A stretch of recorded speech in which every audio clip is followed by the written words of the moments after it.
NPL presents Cricbuzz Live. Now, very often we tend to make a game about a matchup between two individuals. Fortunately for us, we didn't make this all about Williamson versus Dhoni because one of them is not playing. In this case, we thought maybe Williamson would rest for the balance of the side, given you were trying to possibly get in Mohammad Nabi, but that's not happening. Williamson is very much there. He came out to toss, but MSD misses out.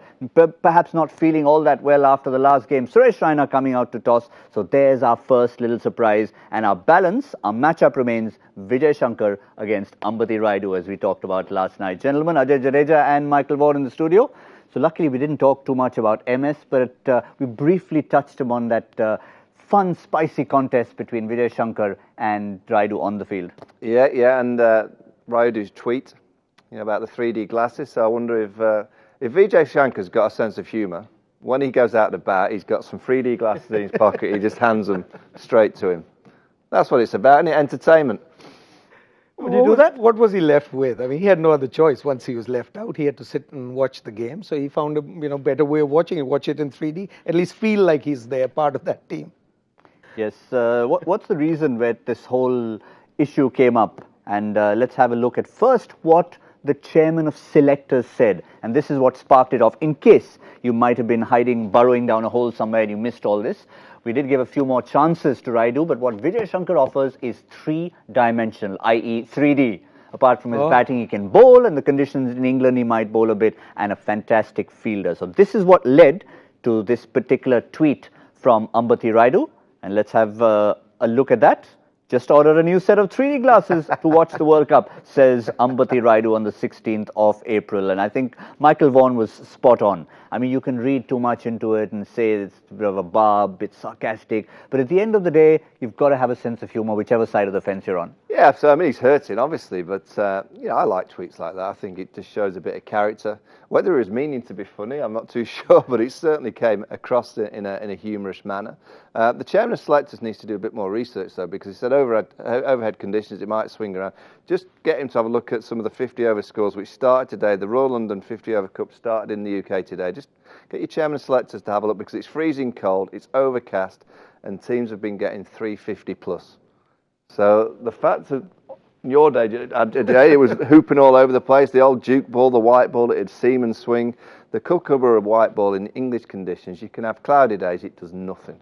Interesting. You were just looking before the show started at the parallel fixtures, very strangely familiar to 99. Yeah, similar venues, same opponents. Almost same venues, except for South Africa, we played at Hove and you're playing at Southampton. You got Australia and London, it says. I don't know whether it's Oval because we played at Oval. Pakistan was at Manchester. Nottingham was New Zealand. So pretty much the same. And it's actually, when you look at that schedule, you've got tough 3-4 games to start with. I mean, South Africa may not be a tough side for around the world, but with their seamers, I think, first game in England for India, then you got Australia, you got New Zealand, and then you got Pakistan. So I hope we get off to a good start. Otherwise, by the time you get to Pakistan, things will be, a little shaky. Right, if they get off to a bad start, right, he'll be lobbing his glasses off, won't he? He'll not be watching anymore. Yes, he has officially been named as a standby along with Navdeep Saini, and of course there are a couple of other bowlers who are going. Rishabh Pant as well is there, but interesting to hear Michael Vaughan talking about those big scores, because there are times in April we've had games snowed out, especially in the northern part of the country. And here we've got games happening everywhere. And one team today made 379 after being 17 for 3. Who was that? That was my team. That was your team. Yeah, that was my team, the Yorkies. Just lulled them in early. Oh, boy. Get a few early wickets, give them a bit of hope. And wow. Harry Brooks is a young player. He got a nice 100. Gary Balance, he's gone 100, 100, 100 in the county game. He'll get talked about again to get back in the England team. About the 5th time he's come back in. Yep, that's the second GB to come out of that part of the world. But let's stick to what's happening here. And let's also remind you that we talked about selection, we talked about the chairman of selectors, but you've got to be the chairman of selectors in your own little domain, because you download the NPL app, and of course, the super team is what you've got to go and select. It's very, very simple. Just get the 11 players out, get a captain and a vice captain, and you can start scoring. You can be our super team hero of the day.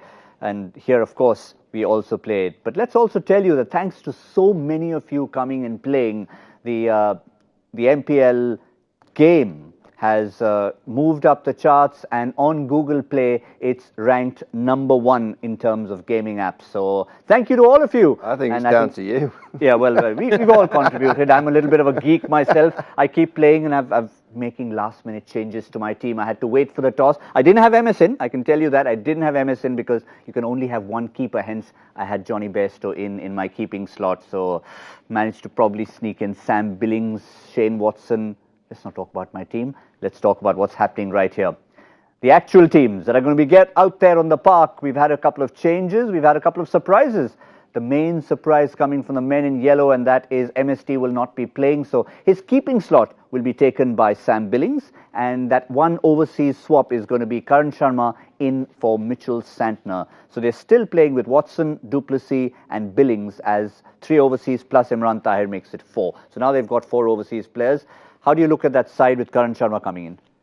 Look, he had some, another spinner in there. Santner was bowling, but he was bowling at the top. He bowled a couple of overs, right at the top, where you would want somebody like that to bowl to Bistro or, Bestro. Sorry, I just get it wrong, Johnny.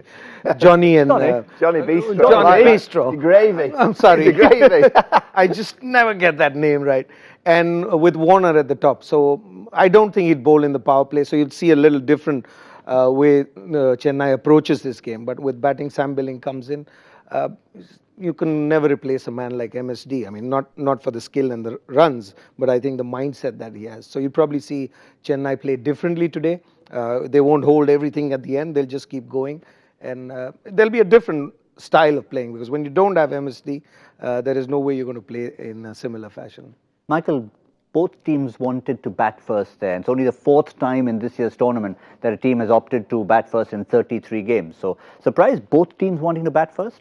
Well, not surprising on the venue. You look at the last 2 chases that the Sunrisers have had against Mumbai and then against the Delhi Capitals, where they just collapsed from 72 for 0 to 116 all out. Alzari Joshi 6 for 12 on this venue. I don't know if it'll be the same kind of wicket, but those 2 wickets, if you hit the pitch hard, it was just a little bit inconsistent with the pace of the ball coming off the surface. There was a bit of spin there, and the Sunrisers' middle order was challenged, so absolutely no surprise that CSK decided to bat first. And whatever they're chasing, the Sunrisers will have a little bit of a flap on, because if it's 120, they'll still have a little bit of how do they go about that business. If it's 180, that might be actually an easier chase, because you just know one way of playing when you're chasing the bigger type tail, and that's just to hit it. When you're chasing that 140, 150, you know the way Bairstow will come out, he'll come out and hit. Warner's been surprising in the last 2 games. Although he's got a number by his name, he's been a little bit confused with the way he goes about his business. He's not come out and played in the forceful nature that we saw at the start of the tournament. He's been a little bit watchful, he's been knocking it around. He's been getting a bit shut off with that right shoulder. He's been looking purely to the offside, which I always think when Warner's playing at his best, he looks like he opens up both sides of the ground. And I'm sure that the CSK team will just bowl dead straight to David Warner, try and restrict that opening partnership and put all the pressure on the middle order. So someone like Sam Billings, I know he's come in as a like-for-like replacement behind the stumps, but he actually adds another dimension with bat in hand. Yeah, he's dangerous. And where's Sam? And Sam gets a lot of gigs around the world because of this. Sam can come in as an opening batsman, and just a batsman, and he's a great fielder, and he can replace the keeper. MS Dhoni gets an injury, just lob, Sammy Billings behind the stumps. He's full of energy, great character, great for the culture of a team. But I will say to Sam that, he's probably been playing in and around tournaments for 5 or 6 years now. He's been in and around the England team. I don't think he'll make the reserve list for the World Cup squad. I can't see him making that. And there comes a time in your career that you have to start performing more consistently, so you become a regular member of the 11, not just sitting in the dugout, being a nice chap, pouring nice drinks, running onto the field, giving them people a pat on the back. You've got to do it. You've got to be in that 11. So this is a great opportunity for him to, MS comes back in, but can he get a few runs and just show the CSK team that if Shane Watson fails again, in the next game, Watson will miss out and Billings can get that opening berth. But so, obviously you have to give Watson his due and keep him where he is. And obviously Faf du Plessis has done enough. So there were 2 possible contenders for that spot. One was Ambati Rayudu, given if Watson was missing. And of course he has performed well against Hyderabad. And Billings can be a floating opener.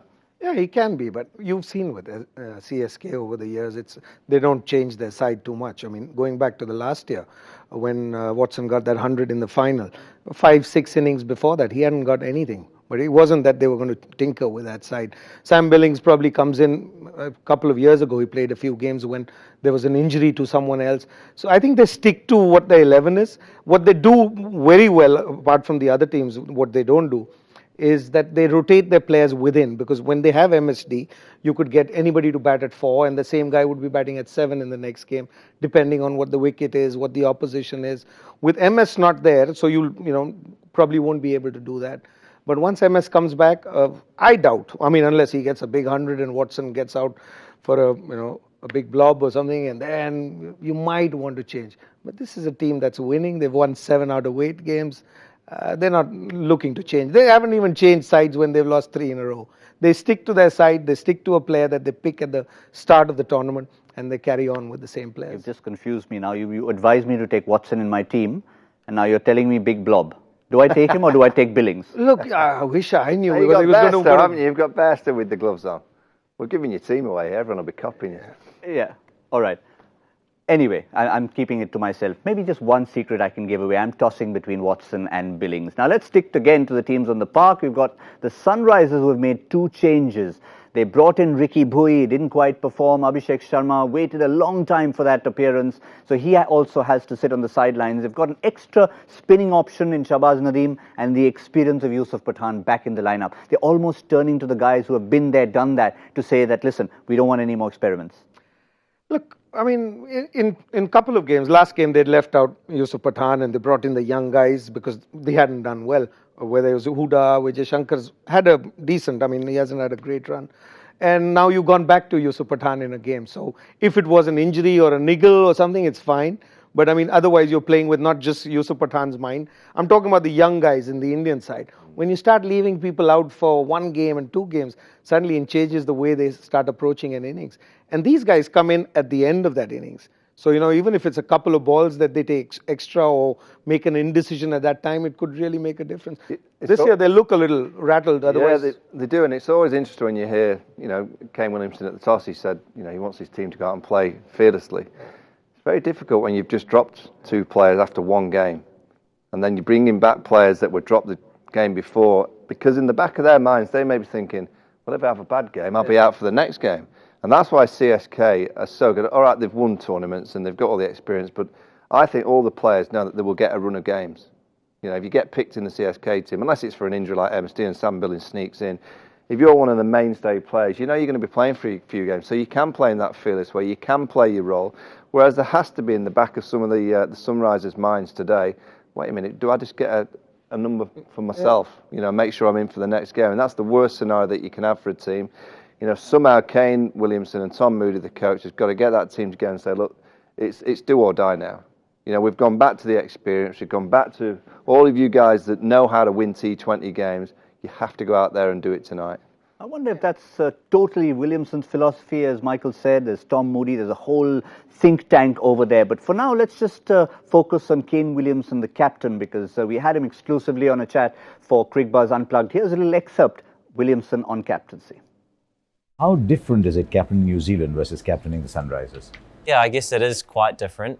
With New Zealand, I mean, the structures where you've grown up playing your different age group cricket to now playing for New Zealand and captaining in all forms, there is a different dynamic perhaps to franchise cricket. And here at Sunrisers, with a different coach, etc., there are some natural differences, but all enjoyable. Because when you're playing for New Zealand, you know all the people, you've probably grown up together.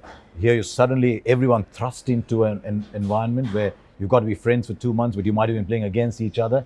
So how do you share information? How do you function as a team knowing that tomorrow I'm probably going to be playing against him? Yeah, that's an interesting one. I think certainly the IPL's led that in terms of the interaction with players from other countries because of simply the competition that we're involved in. And it has been amazing how open pretty much all the cricketers are about how they operate and what we're going to look to do against other opposition, and which is cool, and everybody's able to learn and hopefully improve. I mean, it's interesting just watching your top 3, for example. There's an Australian who's sort of fiery, temperamental. there's an Englishman and there's you in the top three. Three people from different cultures, different countries gel easily? Yeah, sounds like a bad joke, doesn't it? An Englishman and Irishman, and yeah, it's great. I mean, with Johnny, I played a bit with him at Yorkshire, so there's a little bit of a connection there, and obviously spent a lot of time with Davey here at the Sunrisers, so it's certainly great to have him back, and those two are on fire at the moment, which is brilliant for us. Yeah, it's interesting views there. Though while we were looking at that, interesting little observation from you, Michael, that their sponsor happens to have sunglasses on their T-shirt. Maybe that's where they'll get the 3D glasses from. Absolutely, perfect glasses. They look 3D as well. I used to have 3D. Yeah. Did you have one of those 3D TVs? I bought a TV for the Masters to watch the Golf Masters in 3D, and I put honestly, it makes you dizzy. So, Mr. Ryder, if you're watching, don't do it. Don't do it because you'll be dizzy. You'll be sat on your couch watching. You have to take them off. It does your head in. Don't do it. Don't watch too much of Warner and Bairstow batting in 3D, because you might, if you have a really good television set, have the ball flying out at you the way they've been in the kind of serious form in this tournament. I know in the last couple of games, Warner seems to have fallen away a bit, but these two guys at the top, those consecutive 100 partnerships, 3 in a row, that is pretty serious numbers out there. Oh, they've been pretty good. You know, at least the first couple of games was totally different. But I see a little trend. I mean, if you see throughout this IPL, once somebody starts getting runs, the guys who's getting runs has been asked to slow down. It almost feels like they're playing below par in the sense that they need to be responsible. Warner, as an example, last night you saw KL Rahul bat, although they ended up winning. You saw Rajasthan Royals, you know, chasing that total at over number 16. You leave 54 with only 2 wickets down. So maybe it's the way he's been asked to play, because you see that with KL Rahul as well. So maybe that's the thing that they've said, okay, if one of you gets out, then you see the innings through and let everybody else go for it. And, you know, maybe that's the reason. Otherwise, I mean, he's a free-flowing player.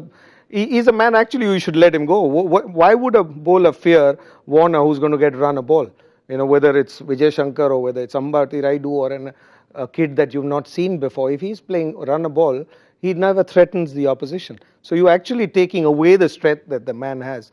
And maybe it's because of the pressure and the wins that they haven't had. And I feel the wins that they haven't had is because of their bowling. Because last game, if you see, it was a low scoring total, yes, 160. The game before that, they lost at 136. But Williamson had no choice. He bowled Vijay Shankar and the sixth bowler in the first 10 overs. And that's when the opposition gets away from you. So I think there is a strategy that, you know, teams have come up with, and that slowed down a lot of these players. We see that with a lot of them, not just with Warner. You look at everybody who's playing around. They're going slower than they used to go in the past, and it can't be because, you know, they feel that way. It has to be because the coach and the captain and the whole management is looking at it differently. Interesting thought, because even Suresh Raina referred to it at the toss. He knows the weight of runs that have come from the top, and I think if you compare this across teams, you can see just why Warner and Bairstow certainly have been. Have a look at that. 66.41% of the team runs have come from the openers. Yeah, well, they've been on fire, and you know, Kane Williamson at the toss said, you know, it's all right looking at the middle order, but you'd hope that the middle order wouldn't get in because the top two are playing so well. But you know, they're outstanding players, two different styles of player. That Johnny Bairstow is fearless. He'll strike it hard on both sides of the ground. We know Warner's very committed to that offside. Now that's a worry. Yeah, it is. Look at the rest of the batsmen. Not so good. The strike rate 108, average of 13. The opener's 58, strike rate of 146, and that's where the problem lies for the Sunrisers, is that middle order that once they've been put under pressure. Early in the tournament, the openers were just seeing them through games and taking them 90% of the way, and the middle order wasn't challenged. In the last two games, the openers have got them off to a little start, decent start, but then there's been a big chunk left for the middle order, and they've just not managed to play with the skill. They've not managed to assess the conditions, and whether it's because they've not been getting a great deal of batting, or whether it's just that they've kind of not been able to cope with the pressure. Again, they can only answer that, but they've played some very iffy shots. If you look at the dismissals, sometimes you get dismissed and there's been some outstanding bowling. The perfect example was the 6 for 12 Azari Joseph. No one can tell me that was a great 6 for. Yeah. It was 6 for great, the young lad bowled well, but yeah, there wasn't incredible balls. It wasn't like big in-swinging Yorkers or tremendous back-of-the-hand slow balls. They were just playing poor cricket strokes, and that'll be a concern for the Sunrisers, that they're playing the wrong shot at the wrong time under a huge amount of pressure. Ajay, the year they won, the difference you can see from this year is that in different matches, somebody else was putting his hand up. It could be the opener, Warner, of course, would keep performing. It could be someone in the middle order, an Enriquez suddenly coming up with a 70 or an 80, someone down the order, Yusuf Pathan, a quick 40. That's not been happening for them. Yeah, it's been a different year, and that year, I think one is like what you said, the batsmen haven't scored runs at the back. But the other big difference is Rashid Khan, one, he was new. Two, he still goes for 20, 24. But when you play a 140 game or a 130 game, if you get 20 off Rashid Khan or 24 off Rashid Khan, it doesn't bother you so much. The other thing is what Ashwin's doing very well this year is what was happening with SRH. Opposition would, get to a stage thinking, okay, now we'll get 10, 12 and over from here. And that's when he would unleash Rashid Khan at that stage. And that effect is not happening because the oppositions have also figured out they're, scoring runs before he comes in. And so throughout when he's bowling, he's not bowling at a stage where the opposition's going at him. And they're taking easy runs. So I think you've broken that. In IPL, what I've seen over the years is that every team comes in tries to play in a certain way against the side. And the difference is always 10, 12, 20 runs. It's not a 200-run margin. So that is not working. Rashid Khan's not being effective for only that reason because nobody's going after him. So I think the bowling's not worked. And I feel even in the last game when they didn't chase 160, the game before that he was mentioning about Alzari Joseph, that was 136-run game. So the wicket was totally different. So in a high-scoring game, I think they were okay.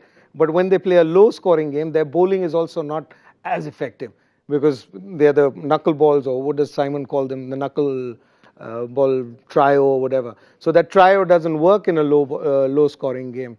So that effect has made SRH not as effective as they were in the last couple of years.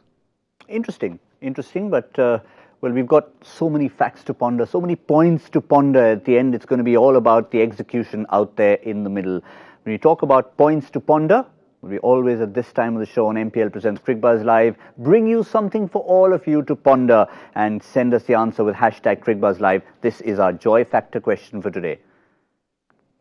And this is one where you can work it out and try and give us the answer in as much detail as you can possibly do. What connection do the Uttar Pradesh, Mumbai and the Sui Northern Gas Pipelines teams have with the first man to take a test wicket for India? So you've got to pull out the facts, do a bit of a simulation, and of course these are something we'll have an interesting chat about at the end. One more thing that remains, of course, is for us to see if Michael Vaughan continues to dominate the MPL Super Couch, because Ajay, he's won it 4 times in a row. I briefly snatched it away for him late last night, but I think now he's getting addicted to it. I know you have your own formula, your own methods, day of the week, all those ways of getting it. Look, when you don't know what kind of wickets you're going to play on, how can you even fun? Yeah, so yeah, fair enough. Let's go for it. What are you going for? There's only 2 choices I've got. I've got a 158 choice and a 188 choice. I think I'll go with 158. Oh, I was going to go. I'll go 165. 188? Is that what you said? No, 158. 158. Because I'm just hoping the wicket's going to be what we've seen. Why have you only got 2 choices, 158, 188? Because so over the last 3 years, if you see what happens in Hyderabad was nice and flat wickets. And if it's that kind of a wicket, you get to 188, 190, 200. But if it's the wicket that we've seen in the last couple of games, which should be the case, because it shouldn't change overnight, and if they have a choice against CSK, you want a wicket like that with a little bit of extra spongy bounce. So that's why 158. What he's not telling you is that it's also the average of his last golf score, the day of the week, puts it all together, muddles it all up, and he comes up with a number. Now then I see where the moon is. Is it weaning or going the other way? All right, we've got a couple of numbers there. So we've got 158. 165. 165. I'm going upwards because somehow I feel they've asked to bat first. The onus is on them. I'm not telling you which of the 2 I've picked, but they've asked themselves to bat first. Yeah, I was just clarifying that. Yes, they are chosen to bat first for the 4th time in this IPL in 33 games. But of course, they've got an extra batsman, a hard-hitting batsman in Sam Billings. Watson's due for some. Ambati Raidu, well, we know he's definitely due for some. He's got a point to prove. Let's have a quick look at the points table before I give you my number to throw in there. So let's have a look at where things stand. Chennai, we know, they've only been at one place for a while right now, at 14. Everyone at the bottom and in the middle hoping that they keep winning. But for Hyderabad, if they lose today, then suddenly you've got a cluster of teams at the top. So they need to win to make this now a proper 6-horse race. Yeah, if they lose this one, and they're going to lose a lot of players in a very soon, and They're already in a mess because they started changing the side. So if they lose this one, then they're gone. I don't see them coming back from there. Most teams in the tournament will be supporting CSK tonight. They all want CSK to keep winning, keep knocking points off those around the bottom. Certainly Rajasthan, they desperately need CSK. Oh, yeah. If Sunrisers win tonight, Rajasthan might as well get on the jet home. Well, there you go. There are a few people who are only getting on jets home in a few days. Yes, I'm not forgotten. I have to give you my number. That's 177. I'm going higher. Chennai Super Kings, their new captain, their stand-in captain, Suresh Raina, has won the toss and decided to bat first. Remember, as we end this show, MS Dhoni not playing a game in the IPL for the first time since 2010. Rohit Sharma recently had one. He missed it since eternity. Now MS Dhoni has followed suit. Thank you, gentlemen. We'll see you in NPL Presents Cricbuzz Live at the halfway stage. But before that, we'll assess everything on Cricbuzz Combox.